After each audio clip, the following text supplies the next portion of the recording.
ఆమోస్ గారు కూడా, ఆయన కూడా గొప్ప పోరాట యోధుడు. టీఎన్జిఓలు నిజంగా చాలా గొప్పవాళ్ళు. ఎందుకోసం అంటే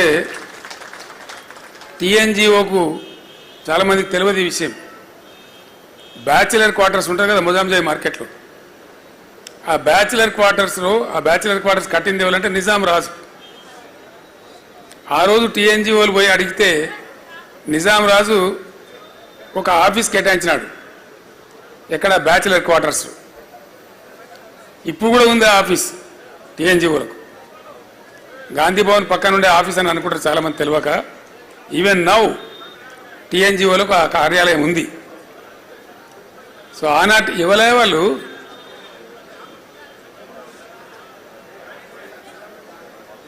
వాళ్ళకి సబ్జెక్ట్ పట్టలేని వాళ్ళు వాళ్ళని పంపిస్తే మంచిది అడిగి.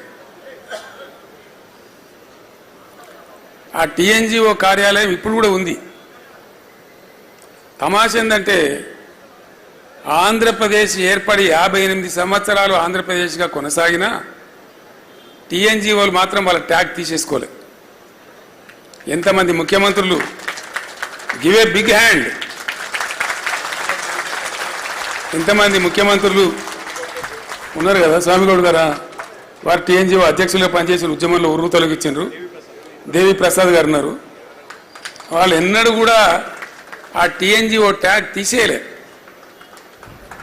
ఒకటే స్టేట్ కదనా, ఎందుకయ్యా మళ్ళీ తెలంగాణ పేరు మీద ఉద్యోగ సంఘం అంటే మేము తెలంగాణ ఉద్యోగ సంఘంగానే ఉంటాం, మంచి అయినా సరే చెడ్డ అయినా సరే అని ఉన్నటువంటి ఒక గొప్ప సంఘం టీఎన్జిఓ సంఘం.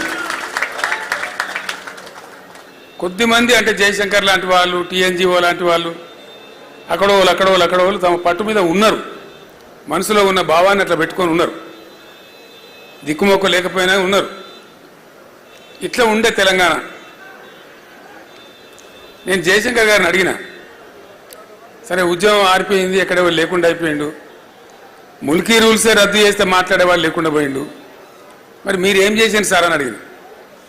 ఏం లేదు, లెక్కలేసుకుంటూ కూర్చున్నా, ఎక్కడన్నా సుఖదగి పడేట్టు మీటింగ్ పిలిస్తే పోదుంటి, అందులో భాగంగా మీ దుబ్బాక కూడా వచ్చినా అని చెప్పిండు ఆయన. మీ దుబ్బాక ప్రాంతమే కదా, అక్కడ కూడా వచ్చినా అని చెప్పిండు. ఎంతమంది వద్దరు మీ మీటింగ్లో కొన్నాడు.